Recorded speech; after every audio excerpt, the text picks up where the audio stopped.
कभी सपनों को हालात रोक देते थे, लेकिन अब बदल रहा है हरियाणा। लखपति दीदी योजना ने दिया महिलाओं को नया सहारा। अब लाखों बहनों की सालाना आय 1 लाख से ऊपर पहुंच रही है। इस योजना से मैंने एक छोटा सा बुटीक खोला है, जिससे मुझे लाभ हुआ है। मैं नायब सिंह सैनी सरकार का धन्यवाद देना चाहती हूँ। ड्रोन दीदी योजना ने गांव की बेटियों को दी तकनीक की उड़ान। अब महिलाएं ड्रोन उड़ाकर खेती में नई क्रांति ला रही हैं। लाड़ो लक्ष्मी योजना ने बेटियों का भविष्य बनाया सुरक्षित।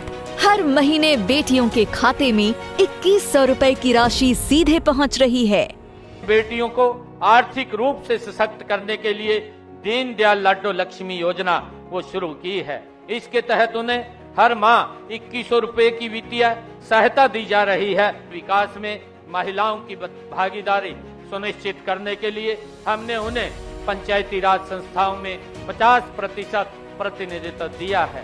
बहन बेटियों को उच्च शिक्षा के देने के लिए प्रदेश में खोले गए 80 कॉलेजों में से 30 विशेष रूप से लड़कियों के हैं। आज पोस्ट ग्रेजुएट तक लड़कियों को मुफ्त शिक्षा दी जा रही है। मुख्यमंत्री विवाह शगुन योजना ने बेटियों की शादी में बढ़ाया सम्मान और सहयोग।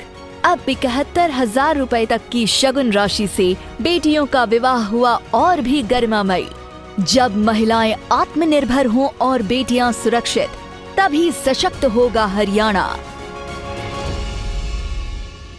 पाकिस्तान की टीम ने बाइकआउट का फैसला किया था, उसके बाद जब मैदान पर उतरी तो हिंदुस्तान के हाथों मात खानी पड़ी। क्या कहना है सर?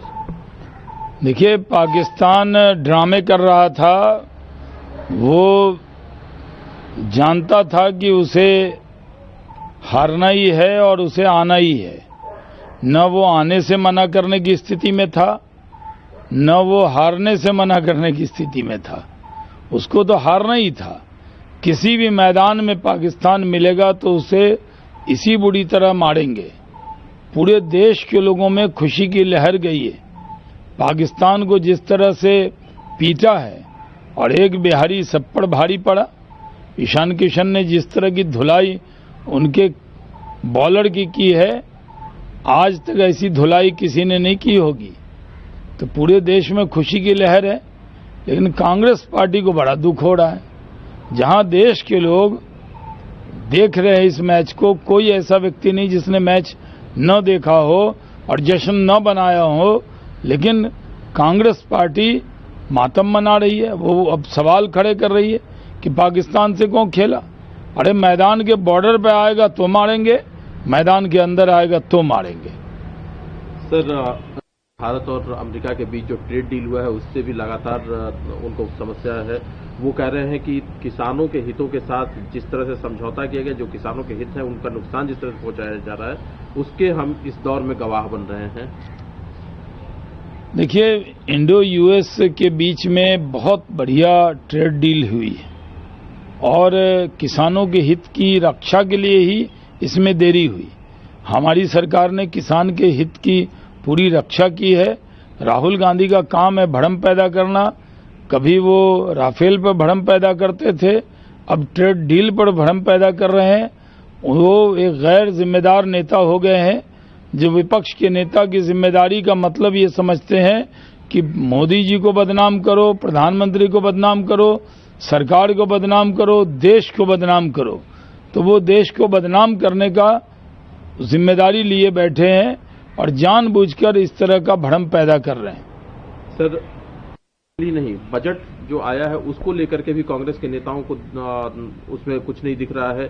जयराम रमेश का कहना है कि खुद प्रधानमंत्री जानते हैं कि इस बजट में कुछ नहीं है, बिल्कुल न निवेशकों के लिए कुछ है, न बाजार के लिए कुछ है। भरोसा ही नहीं है निवेशकों को इस बजट को लेकर के। नहीं, देखिए, कांग्रेस पार्टी की तो आदत है सिर्फ भ्रम पैदा करना। तो वो भ्रम पैदा कर रहे हैं बजट को लेके। बजट में की कोई भी अच्छी बात वो पढ़ने को तैयार नहीं।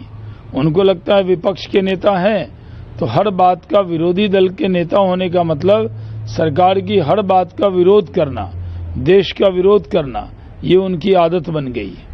सर, पश्चिम बंगाल में एसआईआर है और भारतीय जनता पार्टी की पश्चिम बंगाल इकाई ने आरोप लगाया था कि कुछ अधिकारी जो है वो डाटा लीक कर रहे हैं और टीएमसी के साथ उसको शेयर कर रहे हैं।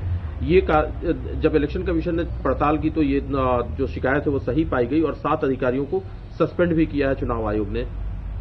देखिए, चुनाव आयोग पूरी तरह से एसआईआर की प्रक्रिया को ठीक से लागू हो, उसमें जो कमी है उसको दूर कर रहा है, लेकिन टीएमसी सिर्फ इल्जाम लगाती है और जब उस पर कार्रवाई होती है तब भी वो इल्जाम लगाती है। ये टीएमसी की हरकत हो गई है। टीएमसी को मालूम है कि इस चुनाव में वो बुरी तरह हारने वाली है, इसलिए इस तरह की इल्जाम तराशी कर रही है। सर, प्रियंक खड़गे कर्नाटक सरकार में मंत्री हैं, उन्होंने भारतीय जनता पार्टी और आरएसएस पर हमला बोलते हुए कहा है कि आरएसएस की तुलना उन्होंने शैतान से की है और उनका कहना है कि बीजेपी भी उसी का हिस्सा है।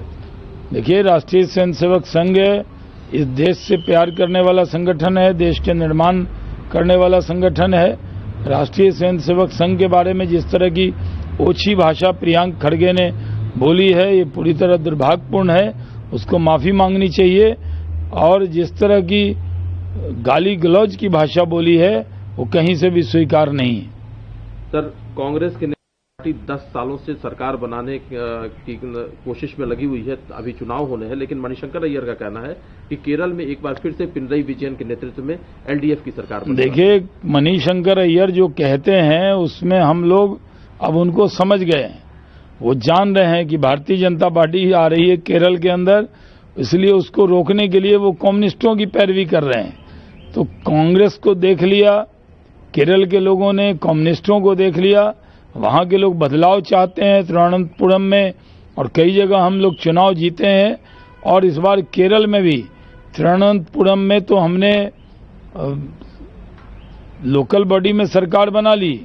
अब उसी तिरुवनंतपुरम में एक बार मुख्यमंत्री भी भारतीय जनता पार्टी का बनेगा। इसलिए मणिशंकर अय्यर को डर लग रहा है, क्योंकि वो बीजेपी से नफरत करते हैं। उनका ये नफरती बयान है।